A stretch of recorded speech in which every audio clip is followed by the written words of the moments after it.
All right, welcome everybody to the Trail Talk Tuesday, the second of six Trail Talk Tuesdays. And we are joined today by four speakers. Our first speaker is Elizabeth Berger, Vice President of Healthy Communities at Sunflower Foundation. This portfolio seeks to address the systems and structures that help communities become healthy, vibrant places for people of all ages, abilities, and incomes and backgrounds to live their best lives. One of the most popular programs in this portfolio is the Sunflower Trails, and its focus on creating and promoting public access trails that allow everyone the opportunity to be active in the outdoors and connect with nature and their community. Over the past 17 years, Sunflower has supported more than 225 public trail projects, including trail development, Trail in a Box, regional trail planning, special projects through the Trail Champion cohort, and many networking and learning events. Elizabeth is here today to talk you through some of the first indoor steps of trail planning. Thank you, Elizabeth. Take it away. All right. If we can advance to the next slide, please, Nancy. And I think this was a slide that was supposed to be up while you were introducing me, which is fine, but this allows everyone to look at it and see if they recognize anyone. This is one of my favorite slides because it shows the diversity of the trail program and why we love it so much. As we always say, it allows people of all background, ages, incomes, and abilities to be outdoors and connect with nature and each other. So if we can go to the next slide, please. We've got more happy faces on, yep, that one right there, more happy faces on this slide. This is what we all want, right? A beautiful trail, smiling faces. Thank God the project's finally done. We all live for this point. But there is a lot of homework that goes into the dirt work that then gets us to this point. And before we dive into that, just want to give a shout out to a couple of trail partners in the state. You can see there on the left, the group at the Smoky Hill River Trail had their ribbon cutting just a few weeks ago. Beautiful trail along the Smoky Hill River with plans to expand it. It starts at the YMCA right now. And then, of course, we heard Nancy Nelson speak in October about her process in helping to lead the Osage Cuestas Trail that's going to connect Fredonia to Chanute, a rail trail. So many thanks to those trail partners. But they had a lot of work to get where they are in these photos. The good thing is you can do it in your pajamas, okay? You don't even have to go outside. So I'm going to do a little bit of reading to make sure I'm on time. First, you need to determine who owns the land and will they let me build a trail hill? That's your first step. Now, if you work for that first entity, the local governmental entity that manages that public land. And all we're talking about today is public land trails, private access, rail trails, different topic. We'll get to that in a future webinar. So we're talking about trails on public lands today. If you are part of that governmental entity, city, county, school, what have you, the answer to that question is pretty easy, right? You already know your internal processes. I would just encourage you to think about who your external partners could be to help get you towards that goal. If you are one of those external partners, like a nonprofit or a coalition that doesn't have a formal tax structure, you can play a really important part in the trail process, but you need to find the right person first. We heard Lacey tell us last month about how a group of committed citizens in Independence wanted to build a trail. So what did they need to do first? They had to go talk to the city manager or the county administrator, whoever is basically in charge of managing that public land. You need to approach them with a fairly clear and defined plan so they will take you seriously, have some data to demonstrate people want this trail, have some knowledge to say, yeah, we understand this is work, we know the steps that it will take, and most of all, acknowledge that building trails does cost money, and you as an external partner are there to help the local government seek and get those funds. Okay, so You've got to figure out who is that legal authority that can sign off on building the trail on public land, establishing a plan for public maintenance, for trail maintenance. And then you need to develop some kind of structure to facilitate the acceptance of funds dedicated toward that trail. Next slide. There's several different models. I mean, these are not the only ones out there, but these are the most common ones I've seen in the last 10 plus years of working with trail partners. And full disclosure, I'm obviously not an artist. That little square with a random triangle, that's supposed to represent City Hall. Okay, so our first model is it's your local governmental entity. They're seeking to build the trail. They're taking it all on themselves. Awesome, using whatever processes they have in place. Sometimes that happens. I will be honest though, the best models are the next two. When you have that local governmental entity working with an established local nonprofit, that's what that sunshine is supposed to represent. This could be a health coalition, Rotary Club, chamber, economic development corporation, or community development council. Any nonprofit that can work to improve and enhance the welfare of the citizens in that jurisdiction. The breakdown of who will do what is really dependent on each context, local context, with the personalities, the politics, the aptitudes, and the skill set, deciding who's going to do what. The third model, which is your local governmental entity, always there. The heart represents, it's not an established nonprofit. They don't have a tax ID. They're just a group of committed citizens, volunteers, like a Friends of group, like a Friends of the ABC Trail. They can play an important role too. I really want to stress that if you are at that stage where you're in that Friends group, do not feel like you have to pursue a 501c3 status in order to help build a trail. Sometimes it makes sense, but in many cases, you're better off using your time, energy, limited time and energy as a volunteer, helping with the actual trail project, because you can find a fiscal agent to help get the funds, if that makes sense. Next slide. So a first question we have to ask when we get to this point is, okay, so we've got permission to build the trail on public land. Who's actually going to build it? Now, if it's the governmental entity, that's pretty simple. They may still be working with a nonprofit, with volunteers and so forth.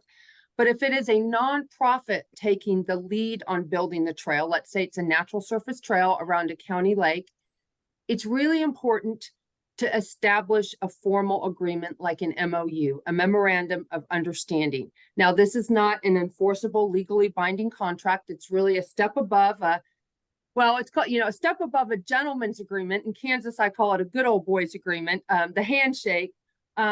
It's just sort of clarifying what each party's going to do, so you reach a mutual understanding, and it will eliminate, maybe not fully eliminate, but at least hopefully ameliorate the possibility of any disputes down the road. So just clarifying, we're doing this, you're doing that. There are many templates online that you can use for MOUs, and many of them are geared toward trail building. I'll drop some links in the chat box. If you feel like you need a step above that, particularly around transfer of funds or services, a memorandum of agreement might be a better fit, and in that you would want some legal counsel.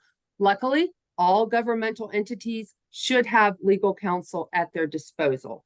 And you'll want to include, if possible, some kind of plan for maintenance in that MOU. Next slide. Okay, so the next question is, okay, we've figured out who's building it. Okay, who is actually receiving the funds and then paying for the trail? Now, grants, this is two parts. We're going to talk grants and fundraising quickly. There's writing the grant. Writing the grant takes a village. We all know that. It takes lots of different perspectives and input and data and so forth. I want to talk about who's actually going to submit that grant. And by submit, I don't mean hitting the submit button. I'm talking about who is the actual applicant, the person who will take legal ownership of that grant if awarded. If it's a state or federal grant, typically local governmental entities are the best fit. That doesn't mean a nonprofit partner can't help them write the grant. In fact, they can be critically important getting letters of support, finding match, collecting community data to show engagement. That's all good. But the actual awardee is best as the local governmental entity because they know how to navigate the red tape and the regulations that come with state and federal grants. On the other hand, nonprofits are often better suited, not in all, but often better suited to seek philanthropic support. There's less regulations, but more relationship building, which the nonprofits really excel at. And that ability to go out and cultivate relationships with nonprofits or even individual donors. If you are a friends group, I'm putting you into this seeking philanthropic support category. The only difference is you'll want to be able to show that you have that MOU in place and commitment with the city to show that you're not just out there doing your thing. A funder will want to know that. Does the city know what you're doing? So you'll need to get that letter of commitment from the city in an MOU. And you'll need to find a fiscal agent. And I can answer more questions about fiscal agents in the Q&A if you have any, but typically it's a community resource council. You can go to your local community foundation. You can even find another established nonprofit that has an aligned mission or cares about this trail. Next slide. Next and final slide, actually. Okay, fundraising. Fundraising is a lot more fun than writing grants, but believe me, someone's going to cry by the end. And I can say this as someone who just survived planning our rural fire department's chili feed. There were tears, and it wasn't just from the onions. It is a lot easier for nonprofits or a friends group to raise money than it is for a governmental agency, right? Because how does a governmental agency raise money? They raise taxes. No one wants to give their money to the government. So this is where nonprofits are really key, whether it's private donors or something like the Ale Trail, something like that can really be key to getting the funds to move this trail forward. If you are part of a friends group and you're not an established 501c3, again, find a fiscal agent. And I would really put a plug in here for your local community foundation. They have a lot of knowledge and wisdom about the local philanthropic landscape, and they're a trusted resource. If you set up a fund in that community foundation, people understand that. They feel good and comfortable giving their money to that. And we'll talk a lot more about this in the webinar about getting money. Last thing, I see my note on there, have a plan ahead of time about the flow of money. And what I mean by that is after you've raised it, figure out, well, okay, so the cement contractor is coming in today to pour this trail. So like, is the community foundation get an invoice from the contractor? Are they gonna pay the city? There's a lot of different ways to make it work, but just have a plan in place ahead of time to alleviate confusion down the road. It will go much simpler. My next and final slide is coming up.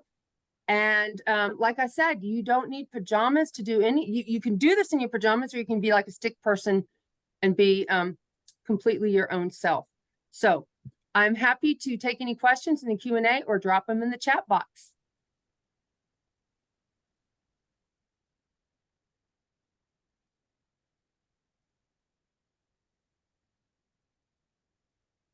Nancy, if you're talking, I can't hear you.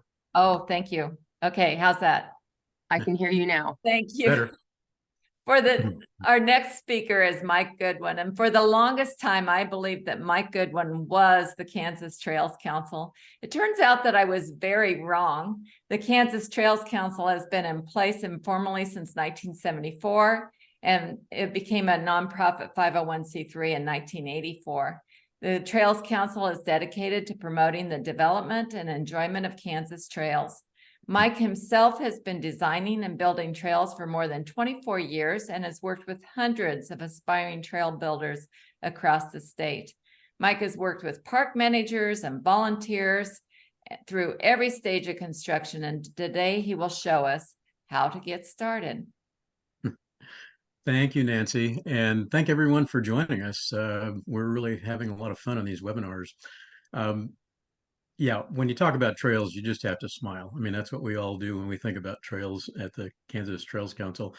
So I want to talk a little bit about some of the nitty gritty. Let's go out and build something, and how do you do the building actually? What components of a trail are well designed? So we think of trail layout or the trail design in sort of three categories. On the screen there, you see linear, which would be a trail that just goes from point to point, like A to B.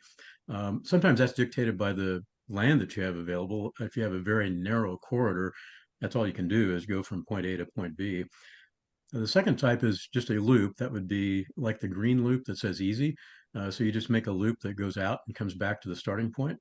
But we also have trails when they're more complicated and we have a larger tract of land to work on.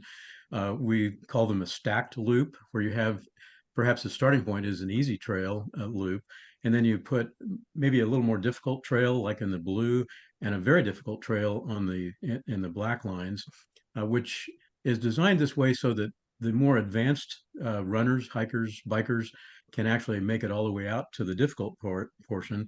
And so we have it kind of placed logically so that those kind of users are the more advanced users, and the easy users can just stick to the sort of green easy loop. Nancy, next slide, please. And so as trail designers, we really play a critical role in the early stages of trail development. And that is, we're sort of like a tour guide, if you will. We go out to survey the land that we're going to build a trail on, and we go basically over every square foot looking for cool stuff. We call these positive control points. And you'll see a sign here. This is Little Jerusalem Badlands, which I imagine everybody, if you haven't been there, you should go. If you have been there, you probably also enjoy this. So we look for these places in order to guide users on their tour of the land that you're building a trail on. And so you just are always looking for something really cool out there that you want to guide future trail users toward. Nancy, next slide, please. So how do we do that? Well, there are some sort of simple engineering concepts that we think about, or guidelines.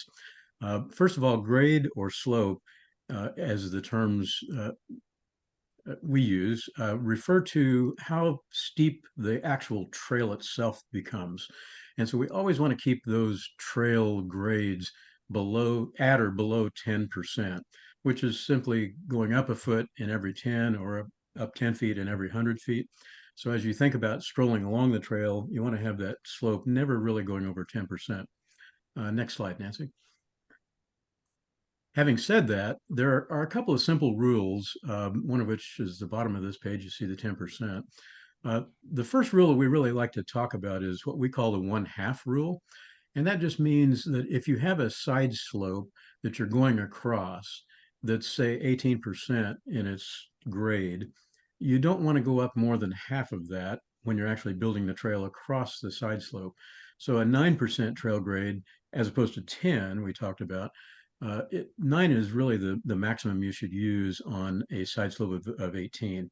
And likewise, if it was a 12, then you'd only go up 6%. And so we're back to the 10% rule.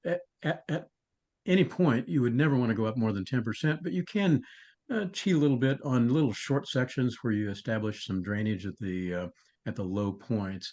You could go up a touch more than 10% possibly for a very short distance, but you want to keep the overall tread at 10%. And this keeps the water doing what it should do. We'll talk about bench cuts in a minute, but you want the water to go across the trail, not down the trail. Next slide, Nancy. There we go. So how do we find the grade? Well, you don't have to call a surveyor. To a couple of Elizabeth's points, you can't do this in your pajamas, but you can do this fairly low tech. We use a device called a clinometer. It's just a little device that you look through, and you'll see a scale like you do on this slide on the left-hand side. And so you look at that. On level ground, you find someone who's your height or taller, and you look for the 0 mark on their face. Let's say he's exactly the same height as I am, so you'd find that 0 mark on their eyes. Then you go out to the trail like these two guys are, and you look down the trail through the clinometer, and you find out that now if you look at his eyes, they're actually at 3%, not 0. So you know that the trail grade is actually 3% grade, which is below 10%, that's good. And without taking a reading here, we'd have to go look at the side slope. If this is on a 6 or higher side slope, this is perfectly fine because it's under 1/2 of that side slope. So next slide, Nancy. So notice the red X on this slide and the arrow that's pointing down. That's what we'd call the fall line. And by fall line, we just mean that's the quickest way down the hillside. That's the way that water would prefer to go given gravity. And it would just continue going down that hillside and eventually create some erosion if you were allowing it to do that. So we try to build across the contours, as you'll see the yellow line that goes across this hillside. For those of you who've been at Wilson State Park, that's a sample of the Wilson State Park Switchgrass Trail. And so you notice all the little squiggles in the middle of the screen there on the yellow line. Those are grade reversals where the trail, while it's going up the slope generally or down the slope, it's also going up and down as it does that. So you'll see a little up and a little down, a little up and down. So Nancy, let's look at the next slide. Those are called grade reversals. And the reason for them is so that if any water gets trapped on the trail as it rains or snow melts, it will eventually find one of the low spots and go off of the trail, and it won't erode the trail. So you want to get that water to eventually exit the trail so that you're controlling the water and doesn't damage the trail in that sense. Next slide, Nancy. Here's another slide from the Wilson Switchgrass Trails. Notice all the arrows up and down, up and down. And I might say this is one of the more artistic trails we have in our state. There's some engineering involved in all these trails, but you got to love this photo where it just winds its way down through the prairie. It's just one of those really pretty iconic places. But notice the up and down arrows. So that gets the water off the trail every time it goes down. And it actually makes the trail much more sustainable. And I think one more slide, Nancy. So this slide is just talking about bench cuts, which is when you're going across a side slope, like the upper arrow, where the blue arrow just simply goes down, you have to make a place for people to walk or hike or ride their bike or whatever they're doing. In order to do that, you have to cut into the hillside, like you'll see in the second diagram, and you'll see a kind of a sheer edge there when you begin the work on a bench cut. But guess what? If you do that, water will come down that edge and pool and maybe dig out the actual tread and erode your trail. So you really want to eventually slope that back slope edge like the yellow line in the lower diagram. And then water will just gently sheet down the back slope and across the trail and exit the trail, which is what you really want water to do. You don't want the water sitting on the trail or eroding the trail. Notice also one last thing, that last, the lower diagram, notice that the tread itself, the trail tread, slopes gently outward. That means any water that lands on the tread is going to exit to the downhill side. So those are some really basic concepts. We go into a lot more detail when we do full workshops, but this will give you at least a glimpse of what's involved in building a sustainable trail. And Nancy, that's it, I think. That's awesome. Thank you, Mike. Our next speaker is John Leahy, who is the Thrive Allen County's Director of Trails. He is responsible for overseeing the free bike share program, coordinating and implementing the new Earn a Bike program, working with Thrive's partners to develop and construct new trails, and maintaining current trail systems. Thrive Allen County is the largest and most prominent rural health advocacy organization in Kansas. Bikes and trails have been part of their story since inception. In their first decade, Allen County went from 0 miles of trails to over 60 miles of trails, plus sharrows and bike route networks, as well as an innovative bike share program. And so John is going to share the tech tools that he has found helpful in that process. Great, Nancy, thank you so much for the introduction. I'm going to talk really quickly about a couple of tools that specifically you all can put in your tool belt today that help just illustrate better to people you're going to be talking with about the trails that you're constructing. So there's that good back and forth. The first tool I'm going to talk about today is the ORCA or GIS website specifically that helps sort of delineate those physical parameters that your trails are going to exist within. So GIS, for folks who don't know, is a graphic information system. Basically what that means is your county, save for I believe 6 or 7 of them in Kansas, should have GIS information in some form or other that is publicly accessible.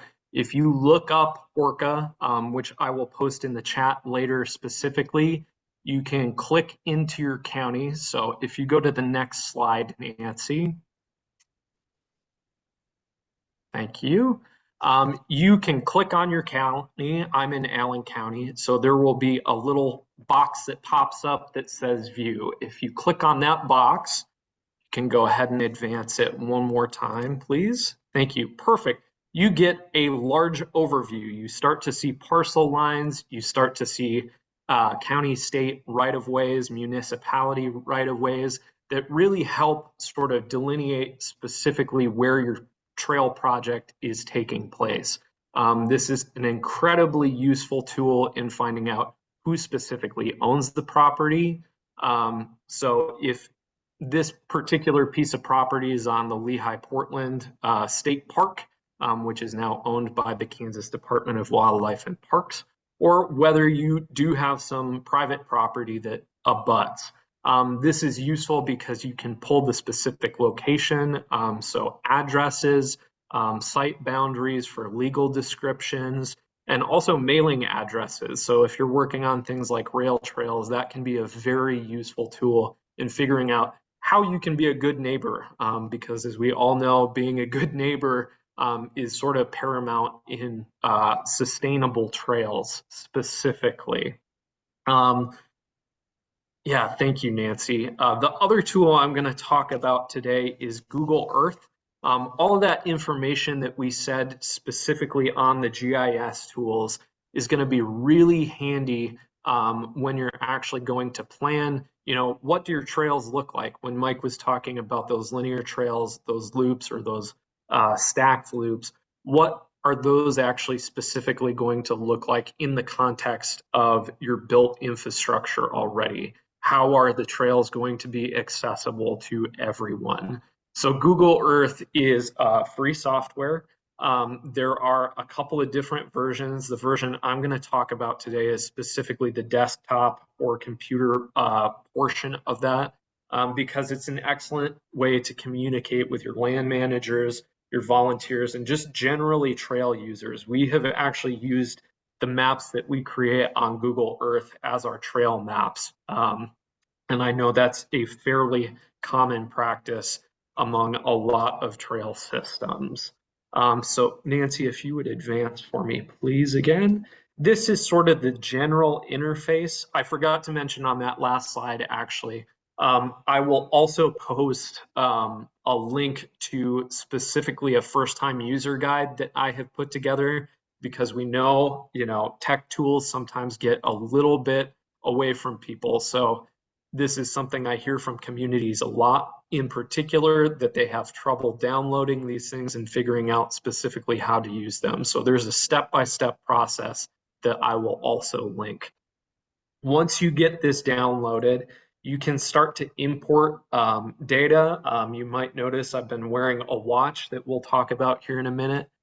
You can look at historical imagery. So if we're looking at maybe some positive control points, that the land that you're specifically wanting to put trails on has some interesting history, you can pull up aerial photos from a number of years back to help sort of delineate what those features can be.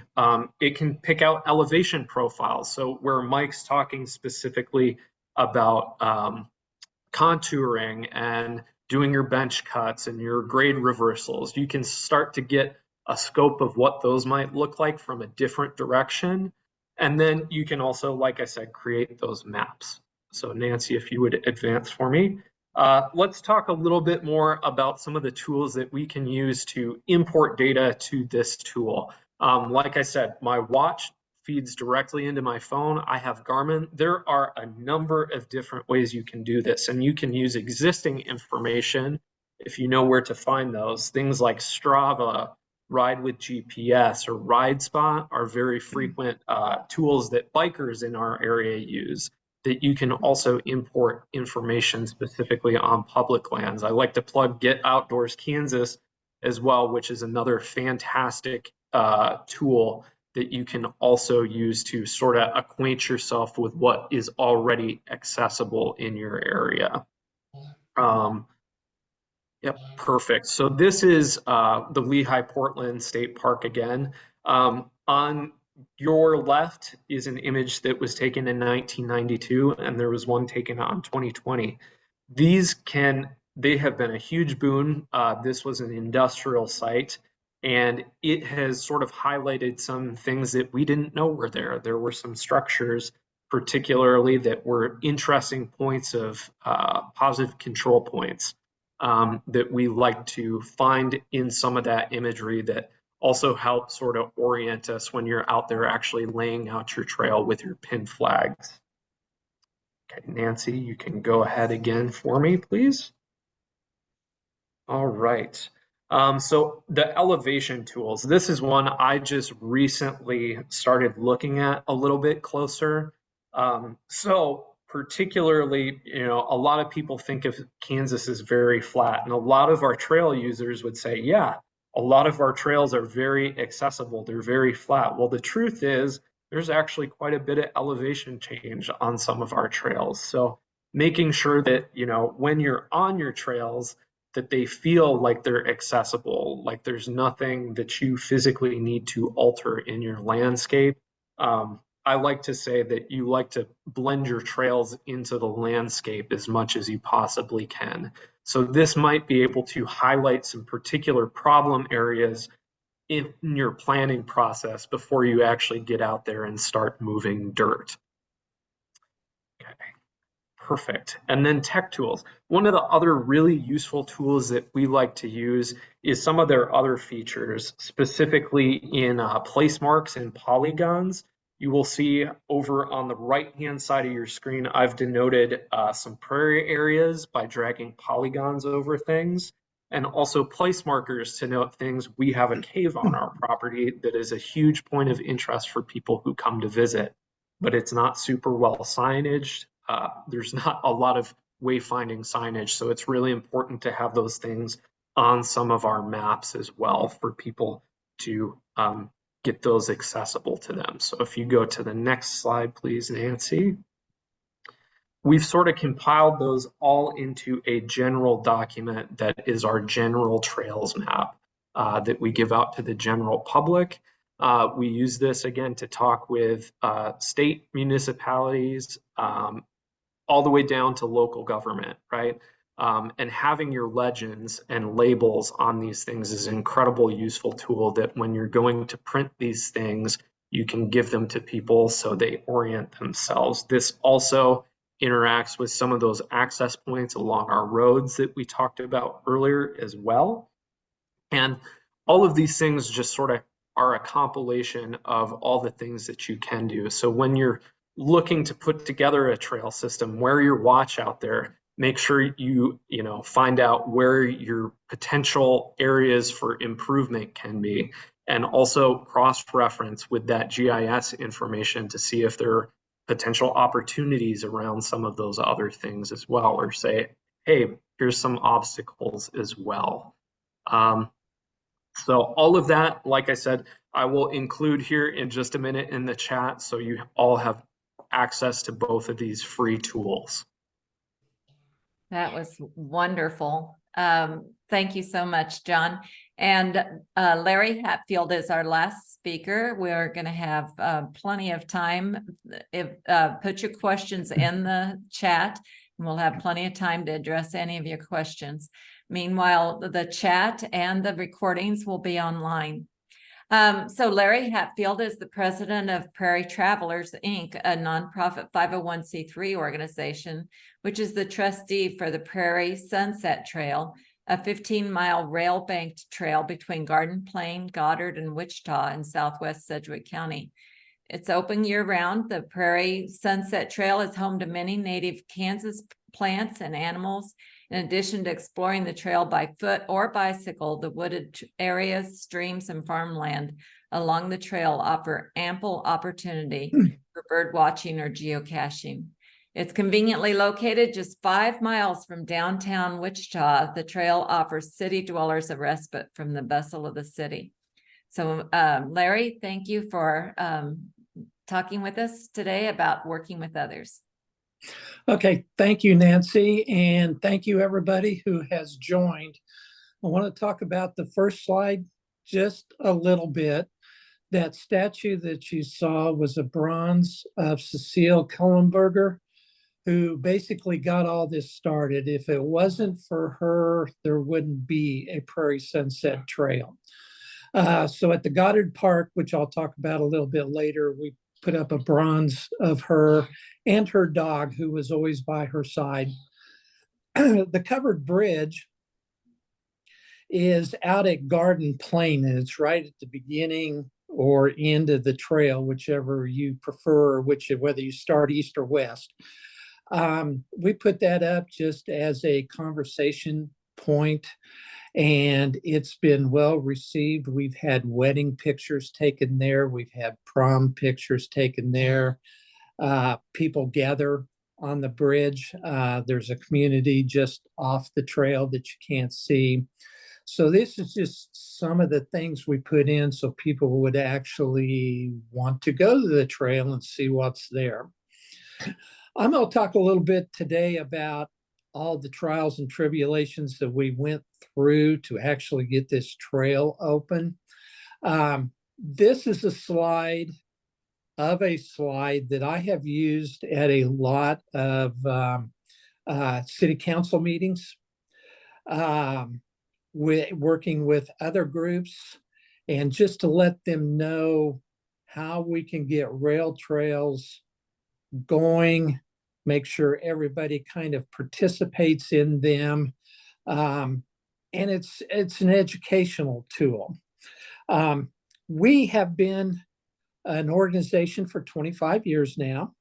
Our first meeting was in 1998.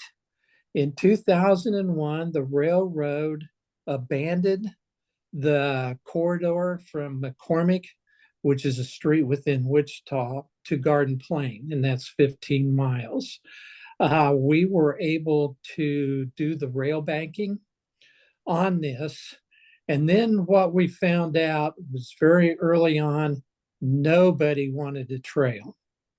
All the farmers and communities did not want the big city people coming out and robbing them blind and dumping all their trash. And you just heard all of the normal things that people didn't like about the trail. So we decided we just had to get boots on the ground, if you will. I'm an ex-farmer, and we had on the board of directors another current farmer, and we actually went out to every adjacent landowner and spoke with them multiple times, talking about their concerns, why they didn't want the trail there, and we just kept talking with them and kind of alleviated their concerns. And finally, we got to the point where they weren't really against the trail. They didn't want it, but they weren't against it. We also, between Garden Plain and Goddard, we went to city council meetings. We talked with them. Goddard was very much against the trail in the beginning because, again, they didn't want a lot of folks coming out from the big city running their lifestyle. With Goddard, it was very nice. Their current mayor at the time, Larry Zimmerman, actually got a bus together, and they took all the city council members, and we went with them so we could talk to them, to other trails, and showed them what trails could look like, and kind of through that got them started feeling like they wanted a trail. So at that point, even in Goddard, there was a depot for the railroad. And the right of way, which is normally 100 feet, was actually 300 feet wide. And the railroad had just left all kinds of railroad ties and junk. And it was just really an eyesore. And so Prairie Travelers went in and we cleaned up that area, took away all the railroad ties, cleaned up all the junk, got grass there. And actually, that was the point where Goddard finally thought maybe we could actually do something on this and make it work. So with Goddard, what we actually ended up doing is we had a bunch of folks that came on the Goddard City Commission at that particular point in time that had a big vision, and they wanted to turn that into a park. So we actually leased Goddard that area. It was a 99-year lease for $1. And they got an 80-20 matching grant, and they turned that into a park where they have a place for picnics. They put in a restroom, so we can actually use that as a trailhead. We went and put in a memorial brick park where people could buy bricks for a memorial, and we'd put in there. Then Goddard made a big splash pool there, put in a disc golf course, put in a bunch of exercise equipment, and now it's a destination park, if you will, where all of Goddard uses it. We use it as a trailhead, so people that come out and use the trail can have a restroom and all of that. So what we did is we just kept working with the municipalities and got them to the point where they bought into the trail and then have actually expanded. We're going to be doing something with Garden Plain, hopefully in the near future, to make a park there also. We also, another stumbling block was the county, Sedgwick County. The commissioners weren't sure about the trail. So we kept looking with them, and we even signed an MOU with them about taking care of the trail and all this and that. Sedgwick County then made a rule where there needed to be a fence between the trail and the adjacent landowners. So we worked with them on that, and we actually ended up putting a 5-line barbed wire fence all the way down the trail so that farm owners, their livestock wouldn't get onto the trail, or nobody could get on off the trail and bother the livestock or anything like that. The county also wanted a $2,500 escrow in case we didn't keep the trail up or they needed to come in and do anything.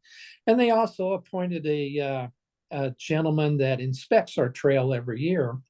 And we still have that person inspect the trail. And actually, that wasn't a bad part of it. This person comes through, inspects the trail, lets us know if he thinks there's any maintenance that needs to be done. Like this year, he informed us that honeysuckle was going to become a noxious weed. And the county is actually going to spray for us for honeysuckle at a nominal fee so that we can take care of it. So we've actually gotten to the point we work very closely with Sedgwick County to make sure any of the trails or any maintenance needs to be done on the trails and anything like that. Okay, I'm coming down to my 2-minute warning, and I'm not even close here. I'm sorry, everybody. I put this picture in for everybody just because this is one of those perfect pictures that you wish you was there at the time, but it just shows our trail and 2 folks riding bicycle. And hot air balloon from our river festival that we have in Wichita. They have hot air balloon rides. And so I want to talk about volunteers just a minute here. that's always one of the hardest parts for us is to get volunteers. Some of the things we work at on volunteers is we have a very good core group of volunteers. Is about 10 or 12 that have just decided this is their project. And they're the movers and shakers. They're the ones that do all the research for us, come up with plans, things we need to do, how we can work with the communities. So without this core group of volunteers, we would not be able to be an organization. Now, getting volunteers to actually come along and help with maintenance and work days and all that, we find a little harder to do. We use social media. We're on Facebook. We use MailChimp for questionnaires. And we get the word out that way. But we have found that the best way to recruit volunteers is when we're out on the trail and we see somebody, we stop and talk with them, especially if they're walking their dog or they're on bicycles or we're doing a work day, which we have on Saturdays. You know, they'll come by and we'll stop and we'll talk with them. And it is amazing that the number of people that thought this was a government trail and all the money and upkeep was paid for by the government. And we explained to them, no, it's a private venture where we rely on donations to make this work. And it actually has worked very well for us. Our trail manager was on the trail one day and he stopped and talked to a person who did not realize this is a private trail. And now this person is actually our trail manager once he realized that, hey, I get to get on and work on this and help. So that's part of what we do for volunteers. We do have a group of volunteers that helps with our fundraising and all of that. But we're always looking for volunteers. And, you know, if any of you folks have surefire ways of getting more volunteers, we can always use that. We keep track of hours and everything for volunteers. And for our 15 miles, last year we had over 3,500 hours of volunteer work, which was a high for us. And we thought very good coming off the pandemic and all of that. So I'll let that end up. We'll be able to have questions and answers after that if anybody has any. So thank you very much. Thank you, Larry. That's great. And I've seen a lot of chat. The chat will go on to the recording as well. I appreciate all you experts monitoring the chat and getting involved with the answers. So I will turn it over to Elizabeth and Mike and all of you to figure out what needs to be answered here. All right, great. Thank you, Nancy. And I'm going to have to go back and listen to this recording. I'm so sorry I missed John and Mike, but I came on just to see the wonderful balloon photo, Larry. So that's awesome. I received a question in the chat that I think the asker wishes to remain private, but it's a great question. And this is a safe space to discuss these things. Any advice, particularly maybe from Mike, on how to get cooperation from the Corps of Engineers, who are definitely a different and unique breed? Yes, and that's a very good question. You know, I guess that kind of relates to land managers in general. There's a spectrum of easy to hard, I guess you could say. And it's not because people don't want to cooperate with trail builders. It's because they have their own rules and protocols and statutes that they must follow. In the case of the Corps, the very first thing you should do is talk to the Corps manager, who isn't always at the reservoir you're working at. Sometimes they manage more than one. So a good example is, I think Big Hill Lake and Elk City Lake are managed out of Big Hill Lake. So if you want to do some work at Elk City Lake, you need to talk to the Corps manager there.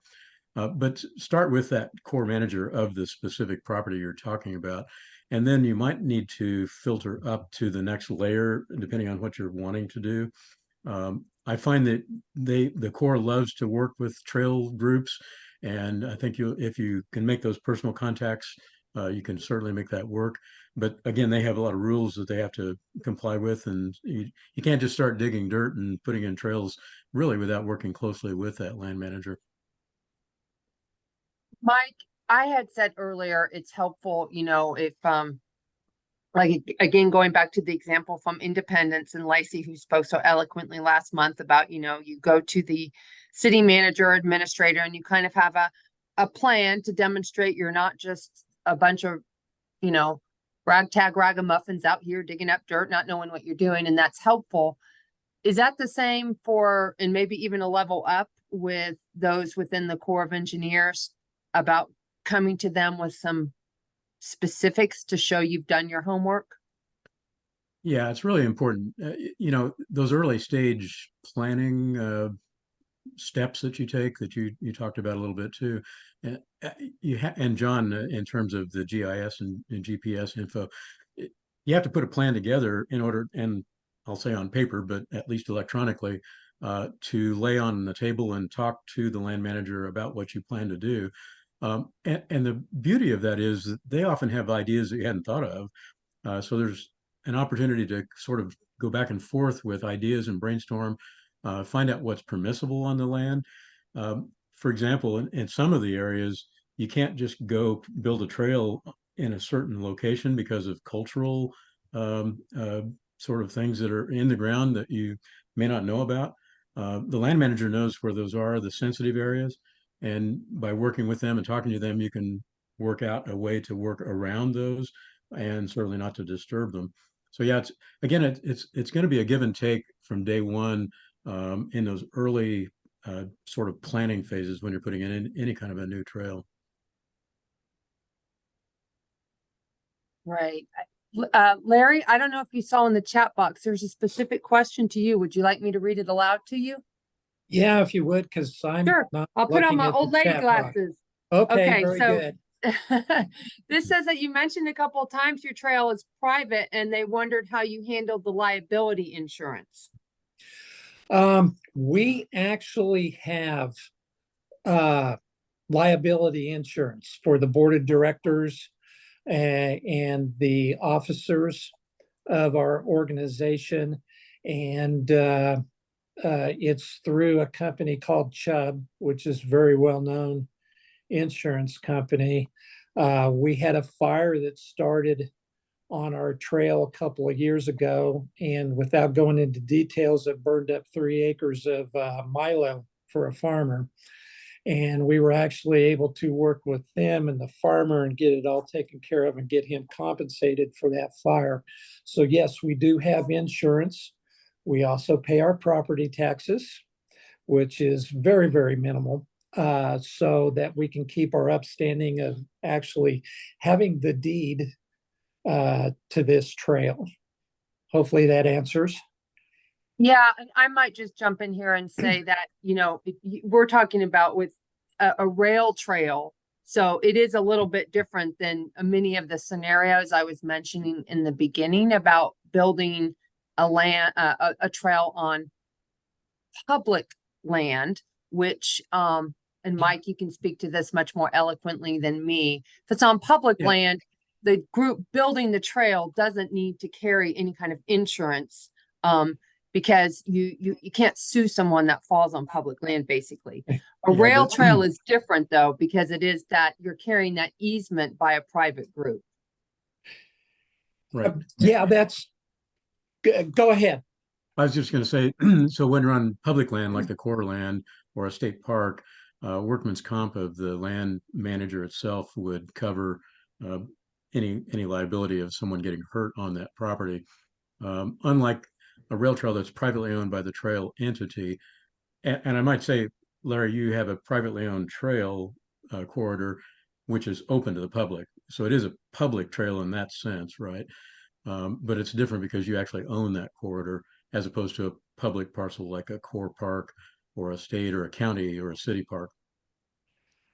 Yes, that's correct. And what we try to make sure everybody understands is, yes, this is private land for public use. And that seems to take care of a lot of issues. Elizabeth, I saw a couple of questions in the chat asking about John's watch and GPS and all those things. If I could just answer one real Go quick thing. for it, Okay. please. Well, there's, by the way, contact John or I or any of us regarding GPS use and trail design and that kind of stuff at any point.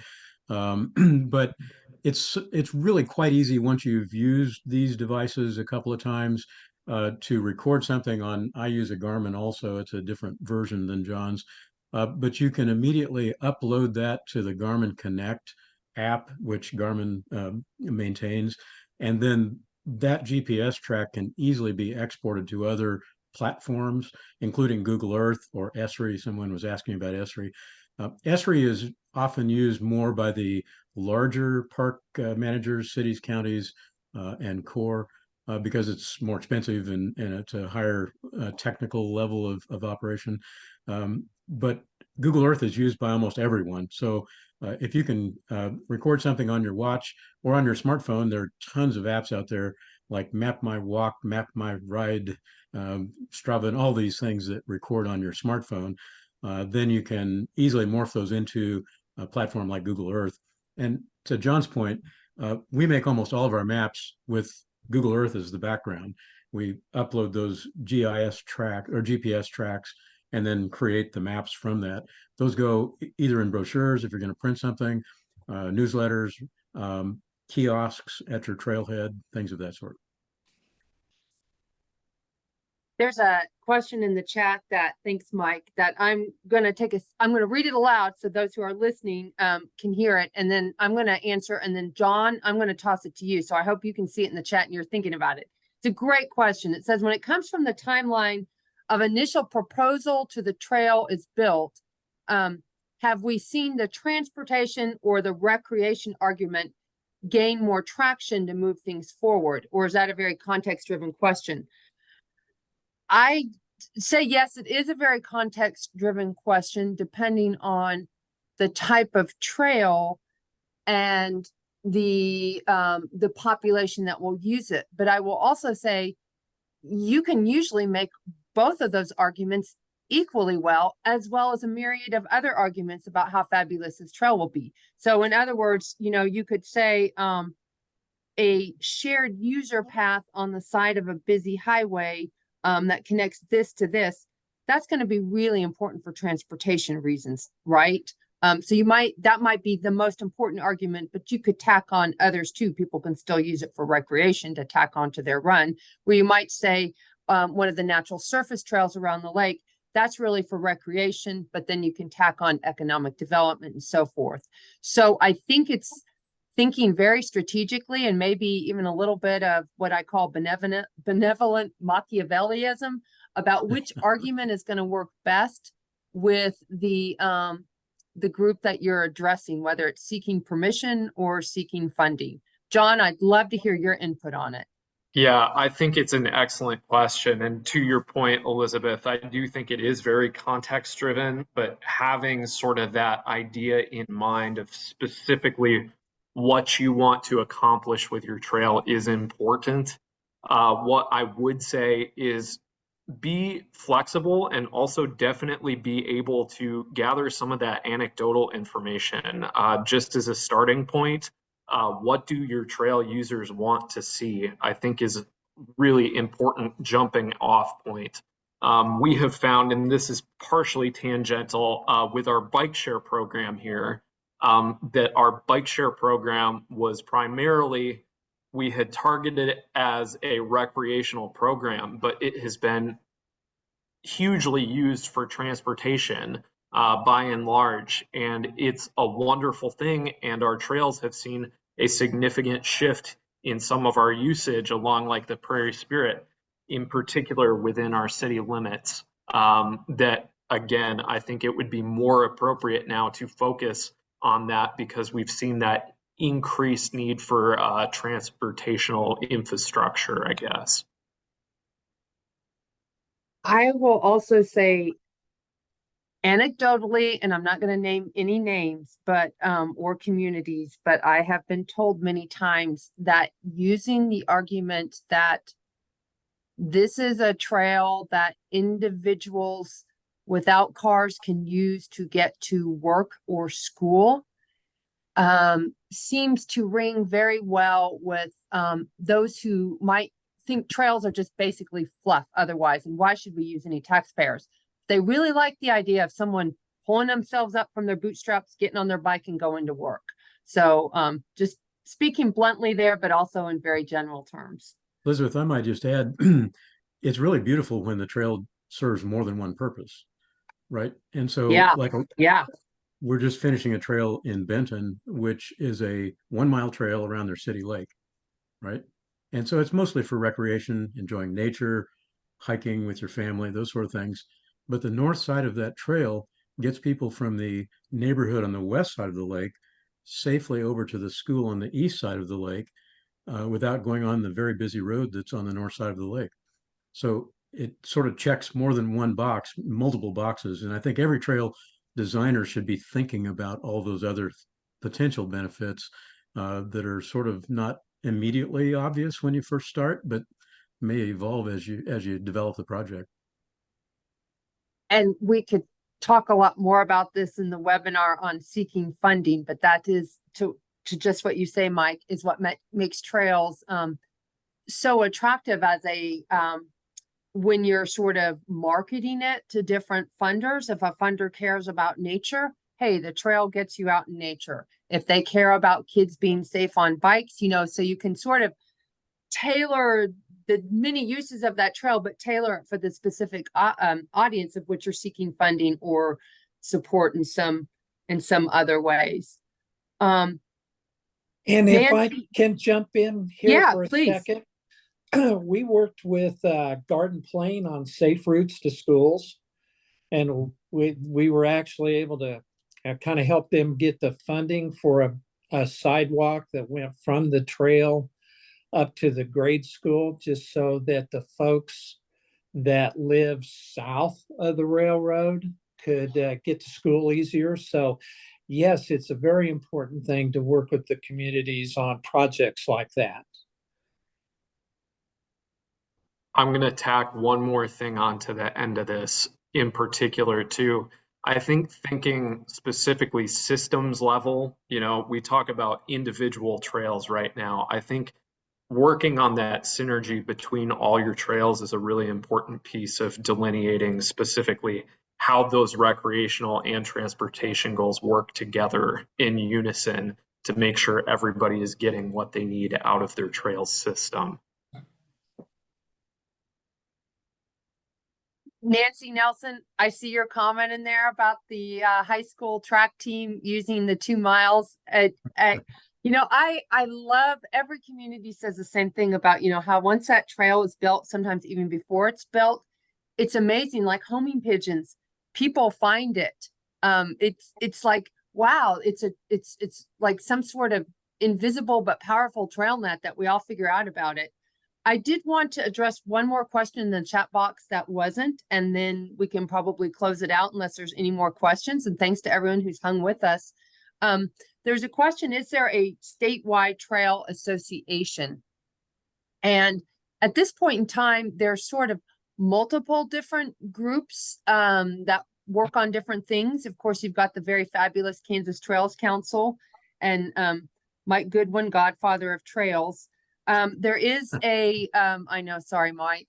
There is an emerging group, the Kansas Association of Trail Towns, that is an early formation that might be stepping into a much larger role. So I would just say stay tuned and stay coming to these webinars, and maybe by next year there'll be more information about that. But certainly these webinars and all the names that you see on it is a great way to network and learn more about trails, as well as come to the Sunflower website. We've got a lot of trail resources. And while you're there, you might get snagged into reading about other health issues as well. So did we catch all the questions?